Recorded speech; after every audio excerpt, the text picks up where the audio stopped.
은혜 입기 원하는 자의 모습이라는 제목으로 묵상한 은혜를 나누도록 하겠습니다. 성경 속에는 여성의 이름이 책이 두 권 있습니다. 한 권은 우리가 오늘 함께 읽은 본문 말씀이 포함된 룻기이고요. 또 다른 한 권은 에스더입니다. 참 재미있는 사실은요. 우리가 함께 읽은 이 룻기에 나오는 룻은 이스라엘 남자와 결혼한 이방 여인입니다. 그리고 에스더는요. 이방 남자와 결혼한 이스라엘 여인입니다. 서로 다른 입장을 가지고 있고 다른 문화와 생활 그리고 다른 정신을 가지고 있었지만 결국에 우리가 이 성경 말씀들을 통해서 알게 되는 것은 무엇입니까? 하나님께서 그들의 삶을 주관하시고 그들이 하나님의 뜻 가운데로 살기 위하여 발버둥 칠 때 하나님께서는 그들을 이방인의 여부, 누구와 결혼했는지의 여부와 상관없이 모두 다 축복해 주시고 또 믿음의 조상, 메시아의 조상으로 세우시며 동일한 자비하심으로 그들의 삶을 인도하셨다라는 사실입니다. 하나님을 유일신으로만 섬기고 또 선택받은 민족으로서 그들 자신만이 구원의 대상, 유일한 구원의 대상이라고 생각했던 히브리인들의 이 성경에 어떻게 룻기라고 하는 책과 에스더가 함께 동일한 선상에 놓여져 있을 수 있었을까요? 오늘날을 살아가는 우리들도 대부분의 경우 자기 신분의 영향을 받고 또 자기 신분의 인생을 맡깁니다. 그렇기 때문에 많은 사람들이 어린 시절부터 그 신분을 변화시키기 위해 혹은 신분을 상승시키기 위해 다양한 노력들을 하곤 합니다. 혹자들은 그 말을 가지고 스펙 상승이라는 말로 사용하기도 합니다. 우리의 신분에 순응하기도 하고요. 그 신분을 따라 살아가기도 하는 이 삶 속에서 보통 이러한 일들은 우리의 의식 속에서만 처리되는 것이 아니라 우리의 무의식 깊은 곳에서 사고하고 적용되는 부분들이 있다라는 사실입니다. 그리고 최근 몇 년 전부터는 이러한 현상들을 의식적인 혹은 사회적인 현상으로 끌어내려는 여러 시도들이 이슈화되기도 했습니다. 대표적인 이야기가 금수저니 은수저니 흙수저니 하는 수저 계급론입니다. 그러니까 태어날 때부터 이 아이가 그리고 내가 어렸을 때부터 어떤 수저를 입에 물었느냐에 따라서 나의 신분이 결정되고 나의 계급이 결정되고 나의 앞으로의 인생이 결정된다라고 하는 이야기입니다. 그러나 믿는 우리들은 분명하게 알아야 합니다. 신분이 자기를 결정하는 것이 아니라 우리 가족이나 나의 집안 내력이 내가 어떤 수저를 물고 태어났는지가 나의 인생, 나의 삶을 정하는 것이 아니라 하나님이 우리의 인생을 인도하시고 주관하신다라고 하는 그 사실을 깨닫고 하나님의 섭리 안으로 들어가야 합니다. 우리는 룻기를 통해 하나님이 주관하시는 삶의 축복이 무엇인지를 살펴보고 또 나의 삶을 기쁨으로 하나님께 맡겨드릴 수 있는 그 단계까지 나아가야 될 줄 믿습니다. 오늘 함께 읽은 룻기 2장은요. 룻이 보아스를 만나서 겪게 되는 여러 가지 에피소드들을 마치 우연한 일들의 연속으로 표현한 것처럼 기록되어 있습니다. 그렇게 이야기를 그려내고 있습니다. 아무런 대안 없이 아무런 대책 없이 그저 유다 베들레헴 지역에 흉년이 그치고 다시금 풍년이 들었다라고 하는 그 소식을 듣고 10여 년 만에 돌아온 시어머니 나오미와 이방인 며느리 룻의 이야기, 그런 생존 스토리처럼 보입니다. 그러나 우리가 이 룻기라고 하는 성경을 찬찬히 살펴보고 묵상해 보면서 깨닫게 되는 부분은요, 마치 우연처럼 보이는 이러한 현상 속에서 하나님의 인도하심과 하나님의 기다리심과 하나님의 이끄심이 있었다라고 하는 사실입니다. 베들레헴 땅에 흉년이 들었을 때 인간적인 지혜와 인간적인 방법으로 요단강 건너 모압 땅으로 넘어간 그 엘리멜렉과 나오미의 가정이 완전히 해체된 이후에 더 이상 어떻게 살아갈 방도를 찾지 못하고 어쩔 수 없이 유다 땅으로 돌아오는 그 모습 속에서 우리는 우리의 삶의 모습을 찾아보게 됩니다. 우리는 어쩌면 흉년이 들고 가뭄이 들어서 더 이상 희망이 없는 이 땅에 무기력하게 남아있는 것이 아니라 해결점을 찾고 방향성을 제시하여 저 희망이 보이는 모압 땅으로 건너간 엘리멜렉과 같은 사람들을 보면서 저 사람은 결단력이 있는 사람이다. 행동력이 있는 사람이다. 진취적이고 시대의 흐름을 읽을 줄 아는 사람이다. 라며 롤모델을 삼는 그런 시대를 살아가고 있는지도 모르겠습니다.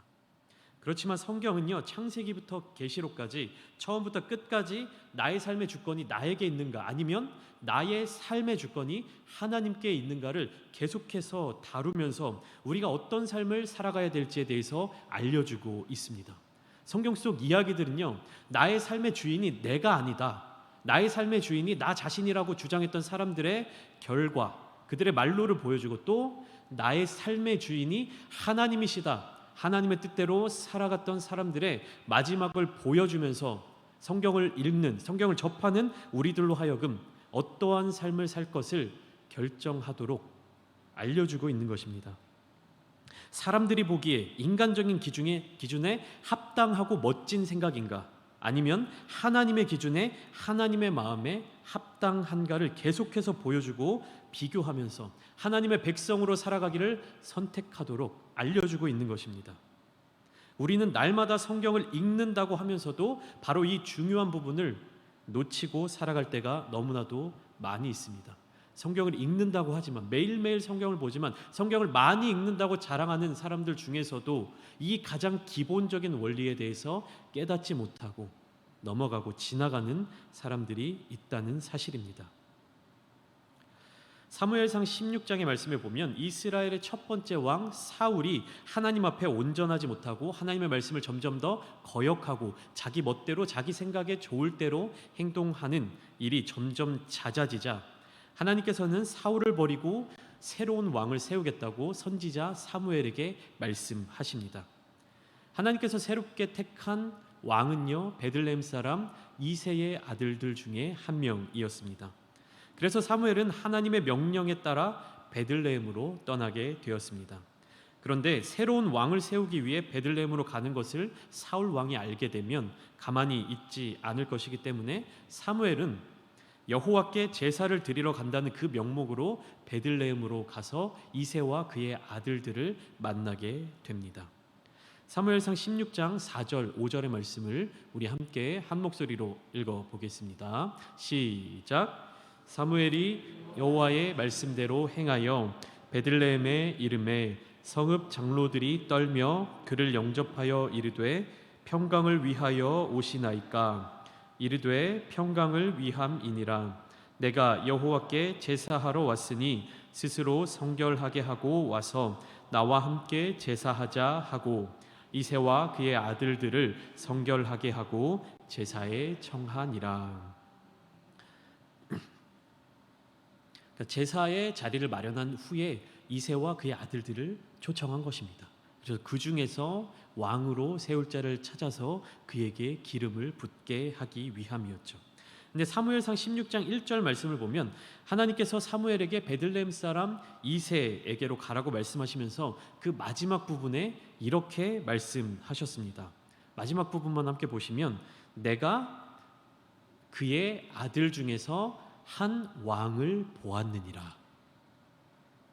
하나님께서 이렇게 말씀하신 거예요. 내가 그의 아들, 그러니까 이새의 아들 중에서 한 왕을 보았다라고 말씀을 하신 것입니다.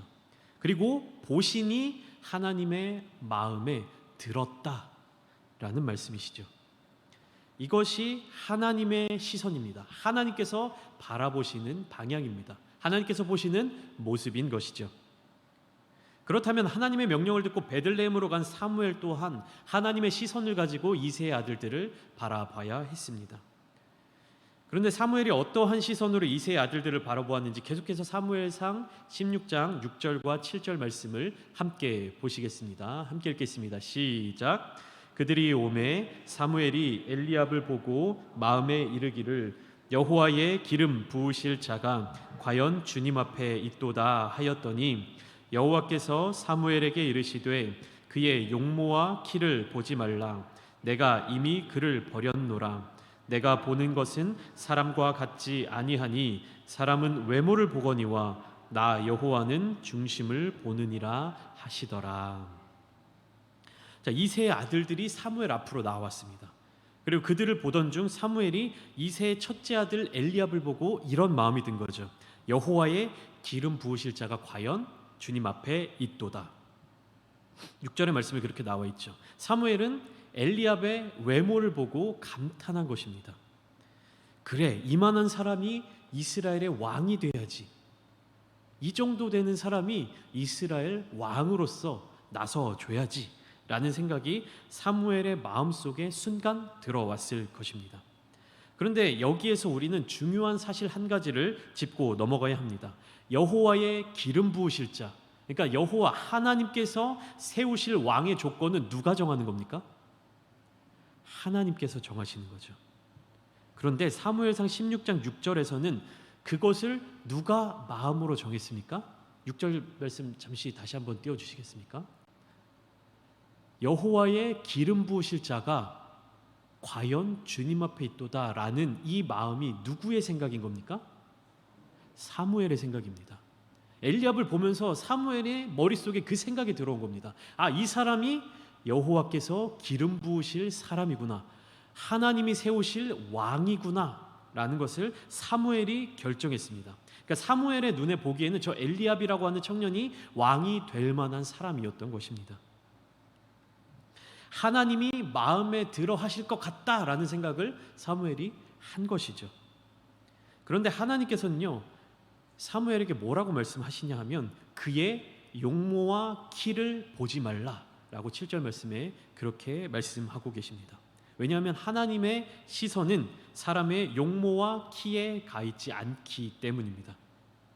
우리는 여기에서 하나님께 버림받은 이스라엘의 첫 번째 왕 사울의 모습이 생각납니다. 사무엘상 9장 2절에 보면 사울에 대해서 이렇게 설명하고 있습니다. 제가 읽어드리겠습니다. 기스에게 아들이 있으니 그의 이름은 사울이요 준수한 소년이라. 이스라엘 자손 중에 그보다 더 준수한 자가 없고 키는 모든 백성보다 어깨 위만큼 더 컸더라. 9장 2절에 뭐라고 말하고 있냐면 사울의 용모와 키가 모든 이스라엘 자손들보다, 모든 이스라엘 백성들보다 더 잘생겼고 더 컸다라고 이야기하고 있습니다. 그러니까 무슨 말이냐면 이새의 장남인 엘리압보다도 사울이 외적으로는 더 뛰어났었다라는 사실인 거죠. 이스라엘 모든 사람들보다 준수한 외모를 갖고 있고 이스라엘 모든 백성들보다 어깨 위만큼 더 키가 컸다라고 이야기하는 것을 보면 엘리압에 비해 사울이 더 외적으로 준수했었다라는 것을 우리가 추측해 볼 수 있을 겁니다. 그러니까 사울은 이미 외적으로 봤을 때 상당히 위험 있는 왕의 모습을 띈 사람이었다라는 것이죠. 그럼에도 불구하고 하나님께서 사울을 버리셨다면 하나님께서 선택하시는 이스라엘의 왕의 조건은 외모에 있지 않았다라는 것입니다. 그의 신장에 있지 않았다라는 것입니다. 그러니까 그것을 사무엘은 깨달았어야 됩니다. 하나님이 생각하시는, 하나님이 선택하시는, 하나님이 세우실 이스라엘의 왕의 조건은 외적인 부분에 달려있는 것이 아니구나. 그렇다면 하나님께서는 무엇을 보고 그것을 판단하실까요? 말씀을 보시면 하나님께서는 마음속 깊은 곳에 있는 중심을 보십니다. 그 중심이 어디를 향하고 있는지를 보십니다. 사울은 기름 부음을 받고 이스라엘의 왕이 되었지만 그 마음속 깊은 곳 중심에서는 하나님을 바라보고 있지 않았습니다. 하나님을 향해 있지 않았습니다. 사사 시대가 끝나고 왕정 시대가 시작되었음에도 불구하고 여전히 사사기의 그 암흑 속에 머물러 있었습니다. 사사기를 정의하는 한마디가 무엇입니까? 사사기 21장 25절 말씀에는 이렇게 기록되어 있습니다. 우리 함께 21장 25절 말씀을 함께 읽겠습니다. 시작. 그때에 이스라엘에 왕이 없으므로 사람이 각기 자기의 소견에 옳은 대로 행하였더라. 왕이 없었기 때문에 사람들이 각기 자기의 소견에 옳은 대로 행하였다.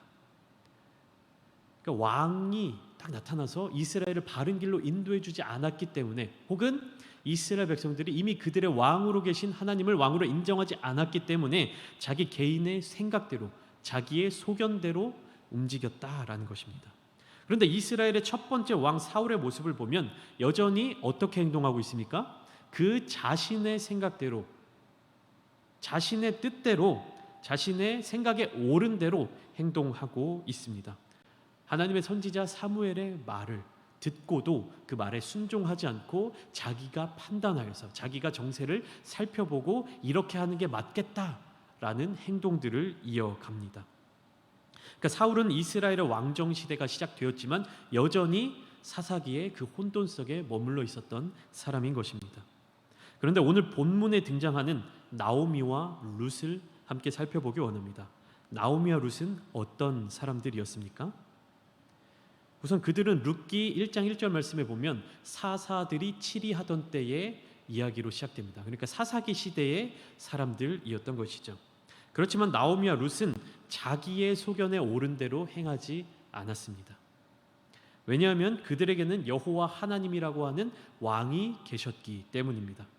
나오미는 어떠한 상황에서도 하나님을 신뢰하며 경외하던 인물이었고, 그의 이방인 며느리 룻은 나오미를 통해 하나님을 알게 되고 그 역시 그 하나님 여호와를 나의 하나님으로 여기고 살아가기로 결단한 여인이었습니다.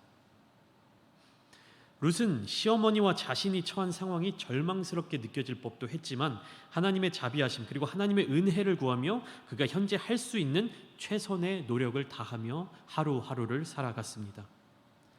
그러한 룻의 모습이 어느 날 보아스의 눈에까지 들어오게 되었습니다. 여기까지가 지난 시간 나누었던 룻기 2장 1절부터 13절까지의 말씀입니다. 그러면 이어서 오늘 본문인 룻기 2장 14절부터는 어떠한 이야기들이 펼쳐지고 있는지 한번 함께 살펴보고자 하는데, 지난 본문 마지막 절이었죠. 룻기 2장 13절의 말씀을 다시 한번 함께 보시겠습니다. 함께 읽겠습니다. 시작. 룻이 이르되 내 주여 내가 당신께 은혜 입기를 원하나이다. 나는 당신의 하녀 중에 하나와도 같지 못하오나 당신이 이 하녀를 위로하시고 마음을 기쁘게 하는 말씀을 하셨나이다 하니라. 성실하게 이삭 줍기를 하는 룻을 본 보아스가 룻을 칭찬했습니다.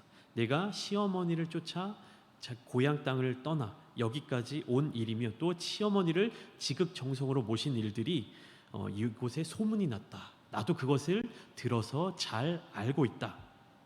그래서 하나님께서 그의 날개 아래 보호를 받으러 온 너에게 온전한 상 주시기를 원한다라고 축복을 합니다. 그리고 보아스의 이 말에 대한 룻의 대답이 좀 전에 함께 읽은 13절 말씀인데, 여기에서 룻은 보아스에게 대담한 요청을 하고 있습니다. 나를 향해서 계속해서 은혜를 베풀어 달라 요청하고 있는 겁니다. 부탁하고 있는 겁니다. 룻이 왜 이런 부탁을 하고 있는 겁니까? 시어머니인 나오미를 위해서입니다. 그 자기 자신의 유익과 자기 자신의 만족, 자기 자신의 부와 명예를 위해서가 아니라 늙고 연약한 힘없는 시어머니를 위해서 보아스에게 이런 부탁을 하고 있는 것입니다. 이 말을 들은 보아스는 룻에게 더 큰 혜택을 주기 시작합니다. 14절에 보면 들에서 일하다가 새참을 먹을 때가 되었을 때에 보아스는 룻에게 함께 동석하여 먹도록 해줍니다. 떡 조각을 초에 찍어서 먹도록 알려주고 또 볶은 곡식을 주어서 룻이 배부르게 먹고도 남을 정도로 그렇게 챙겨줍니다. 그리고 더 나아가서 어떻게 하는지 오늘 본문 15절과 16절을 함께 보시겠습니다. 시작. 룻이 이삭을 주우러 일어날 때에 보아스가 자기 소년들에게 명령하여 이르되 그에게 곡식 단 사이에서 줍게 하고 책망하지 말며 또 그를 위하여 곡식 다발에서 조금씩 뽑아 버려서 그에게 줍게 하고 꾸짖지 말라 하니라. 자, 이미 나와 나의 종들, 그러니까 내가 거느리고 있는 식솔들과 함께 새참을, 밥을 먹을 수 있도록 해준 것도 굉장히 큰 배려인데, 이제 새참을 다 먹고 룻이 다시 밭으로 나가서 곡식 이삭 줍기를 하려고 할 때 보아스가 자기 종들에게 이렇게 이야기를 하는 겁니다. 룻으로 하여금 곡식 단 사이에서 줍도록 하고, 그리고 또 어떻게 해요? 곡식 다발, 이미 수확한 곡식 다발이 있으면 거기에서 일부러 떨어뜨려서 룻으로 하여금 주실 수 있도록 그렇게 하라 명령합니다. 여기에서 나타나 있는 이 모습은 더 이상 이삭 줍기라고 말할 수가 없습니다. 그렇게 말하기가 어렵습니다. 이것은 이삭 줍기가 아니라 어떤 모습이죠? 같이 밭에서 곡식을 수확하는 모습입니다. 이 밭의 주인은 누굽니까? 보아스죠. 그리고 이 밭에서 수확한 것들은 결국 누구에게 소속되어 있는 겁니까? 보아스가 다 가져갈 재물들입니다. 그런데 이삭줍기라고 하는 것은 수확이 끝난 밭에 가서 땅에 떨어져 있는 곡식들을 주워 오거나 혹은 일부 밭에 남겨진 그 곡식 단들 사이에서 남아있는 이삭들을 주워 오는 겁니다. 이미 추수하기 전에 잘 매달려 있는 곡식들을 일부러 떨어서 그것을 가져가게 하는 것, 그리고 잘 챙겨놓은 곡식 단 사이에서 떨어뜨려서 주워가게 하는 것은, 그것은 이삭줍기가 아니죠. 함께 추수하는 것이고 추수한 그 수확한 곡식을 나누는 것입니다. 그러니까 지금 보아스가 룻에게 허락하고 있는 모습은 자기 밭의 소유물을 함께 나누는 정도까지 허락하고 있는 것입니다. 룻은 보아스가 베풀어진 그 은혜를 힘입어서 게으르고 그냥 보아스가 알아서 챙겨주니까 나는 보아스가 챙겨준 것만 가지고 돌아가야지, 이렇게 생각하는 것이 아니라 어떻게 합니까? 그 은혜를 힘입어서 저녁까지 열심히 주었다라고 성경은 기록하고 있습니다. 그렇게 주어서 자기가 수확한 것들을 가지고 집으로 돌아가는데, 룻이 이삭 줍기를 한 양이 얼마나 되었느냐 하면 성경에는 한 에바쯤 되었다라고 기록하고 있습니다. 한 에바는 오늘날로 치면 약 한 20에서 30리터 정도 됩니다. 그리고 무게로 따지면 한 15kg에서 20kg까지 되는 어마어마한 양입니다. 그러니까 그날 당장에 하루 먹을 양식이라도 구해보겠다라고 나가서 이삭 줍기를 하던 룻에게 어떠한 일이 일어난 겁니까? 저녁에 돌아올 때는 시어머니인 나오미와 둘이서 일주일 이상을, 며칠을 걱정하지 않아도 될 만큼의 풍부한 곡식들을 수확해서 돌아온 것입니다. 이렇게 돌아온 룻에 대한 나오미의 반응이 참으로 대단합니다. 나오미는 룻이 수확해온 곡식들에 대해서 관심을 보이기보다 룻이 오늘 하루 어디에서 누구로부터 은혜를 받아서 이렇게 많은 것들을 수확해 왔는지에 대해서 더 관심을 갖고 그것에 대해서 자세하게 물어봅니다. 그리고 이러한 모든 과정 가운데 하나님의 역사하심과 개입하심이 있었다라고 하는 사실을 깨닫게 되죠. 룻기에서 진행되는 모든 일들이 다 우연처럼 보여지고 또 이 우연들이 겹쳐서 행운이 따르는 것처럼 보이지만, 하나님을 믿고 하나님을 의지하는 백성들은요, 그것을 우연으로 받아들이지 않고 하나님의 인도하심으로 받아들이게 됩니다. 나오미가 그러하였고 또 룻이 그러하였듯이 오늘날 성경을 읽는 우리 또한 하나님의 인도하심을 발견하고 그것을 바라보고 또 우리 삶 가운데서 그 하나님의 인도하심이 나에게 다가올 것을 소망하며 기대할 수 있는 것입니다. 그러니까 인간적인 생각으로 옳은 곳, 인간적인 생각으로 유익이 있을 만한 것, 인간적인 생각으로 지혜로운 그 길을 따라서 세상 사람들과 같은 길을 걷는 것이 아니라 세상 사람과는 다르지만 그곳에서 나에게 주어질 하나님의 은혜를 날마다 사모하며 걸어갈 수 있다는 것입니다. 성취된 일들이 우연에 의해서 일어나는 일이라고 생각하는 사람들은요, 자신들의 삶의 주인을 자기 자신으로 여기며 살아갑니다. 내 주변에서 일어나는 일들과 나의 삶에 영향을 미치는 일들에 대해서 모두 자기 생각에 좋은 방법들을 찾아서 선택합니다. 자기가 결정해서 나아갑니다. 이런 사람들을 보면요, 마치 결단력이 있고 진취적인 사람들, 그리고 세상 물정에 밝고 지혜로운 사람들처럼 보이기까지 합니다. 그러나 반면에 성취된 일들이, 내 삶에 이루어지는 모든 일들, 내 삶에 일어나는 모든 사건들이 나의 능력과 혹은 행운, 우연히 일어나는 일이 아니라 모두 하나님의 섭리 가운데 있다. 하나님의 인도하심 가운데 있다라고 믿고 그렇게 생각하는 사람들은요, 자기 삶의 주인을 자신으로 여기지 않습니다. 그 삶의 주인을 하나님으로 여기고 삶의 주인의 자리에 하나님을 모셔드립니다. 그렇게 해서 그들이 소망하는 것은 무엇입니까? 나에게 주어질 새로운 기회, 나에게 주어질 새로운 어떤 사건들, 나에게 주어질 어떤 새로운 능력들을 구하는 것이 아니라 내가 지금 이 순간 걸어가는 이 길 가운데 나와 동행하실 하나님을 간구하게 되는 것입니다. 그렇기 때문에 그들이 세우는 계획은 사람의 계획과 같지 않습니다. 하나님과 동행하기 위한 거룩한 계획들을 세워 나가는 것입니다. 예배를 우선시하는 삶, 하나님께로 더 가까이 나아가는 삶, 오늘 이 자리에 모인 여러분들처럼 또 온라인으로 함께 각자의 자리에서 예배 드리시는 우리 성도님들처럼 이 시간을 구별하여서 하나님께로 나아가고 하나님께 드릴 수 있는 것입니다. 세상적인 지혜와 세상적인 판단과 세상적인 생각으로 살아가면 지금 이 시간에 무엇을 하겠습니까? 더 돈을 벌 수 있는 생산적인 일을 할 수도 있을 것이며 혹은 내일의 어떤 더 계획을 위해서 쉼을 누리거나 혹은 친구들을 만나거나 지인들을 만나서 회포를 푸는 등 나를 위한 삶을 살아가겠죠. 하지만 여기에 모인 저와 여러분들은 나의 삶의 주인이 내가 아니라 하나님이심을 인정하고 살아가기에 이 시간 하나님께 구별하여 예배 드리고 있는 것입니다. 나의 삶의 자리 가운데 필요할 때 하나님을 끌어들여서 맞추는 것이 아니라 하나님의 계획하심, 하나님의 인도하심, 하나님의 섭리 가운데 나 자신을 끼워 맞춰가는 것이죠. 나의 삶을 하나님께 온전히 드리는 것입니다. 룻기를 살펴보면 하나님께서 직접적으로 나타나셔서 일하시는 모습은 보이지 않습니다. 그런데 계속해서 등장하고 있는 모습들은 무엇이냐 하면 이 사람들의 입술의 고백을 통해서 또 등장하는 사람들의 삶의 모습들을 통해서 이들이 하나님의 뜻을 구하며 하나님을 의지하는 삶을 살아가고 있구나 하는 사실입니다.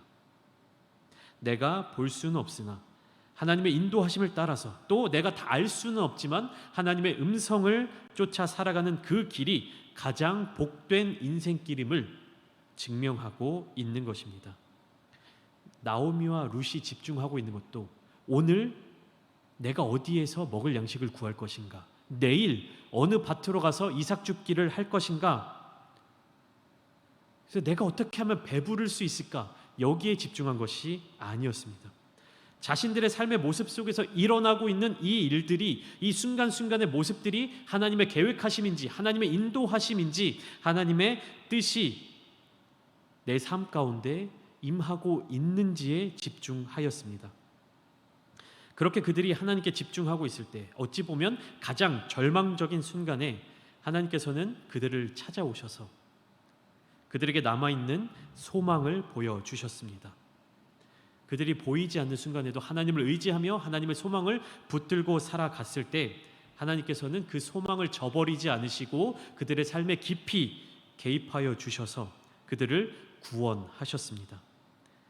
바로 이 하나님께서 오늘날 소망 없이 살아가는 사람들에게도 동일한 구원의 손길을 베푸시는 하나님이십니다. 이러한 하나님을 만나고 경험한 사람들은 나오미와 룻과 같이 소망을 가지고 살아갈 수 있습니다. 그리고 그 은혜를 힘입어 다른 소망이 없는 자들에게 이 하나님의 은혜, 하나님의 소망을 전달할 힘을 얻게 될 것입니다. 사랑하는 서울제일교회 성도 여러분, 저는 여기 모인 저와 여러분들이 바로 이 소망을 힘입어 살아가는 자들이 되기를 원합니다.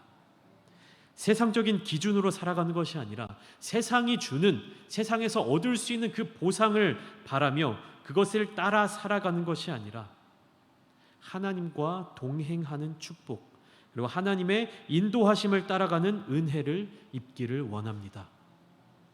오늘 당장 나에게 먹을 것이 없다 할지라도, 내일 당장 내가 입을 옷이 없다 할지라도, 내일 나에게 펼쳐질 미래가 아무것도 보이지 않고 지금 내가 처한 상황이 절망 가운데 있는 것처럼 느껴진다 할지라도 오직 하나님을 신뢰하시며 그 은혜를 날마다 사모하며 살아가시기를 원합니다. 그 삶이 진정으로 복된 삶이며 하나님이 나의 삶을 주관하실 때 나의 삶의 진정한 의미, 그곳에서 일어나는 하나님의 역사를 온전히 누리게 될 것입니다. 오직 하나님만을 신뢰하시며 그 은혜를 날마다 사모하며 살아가는 귀하고 복된 삶을 누리시는 저와 여러분들이 되시기를 주님의 이름으로 축복합니다. 함께 기도하시겠습니다.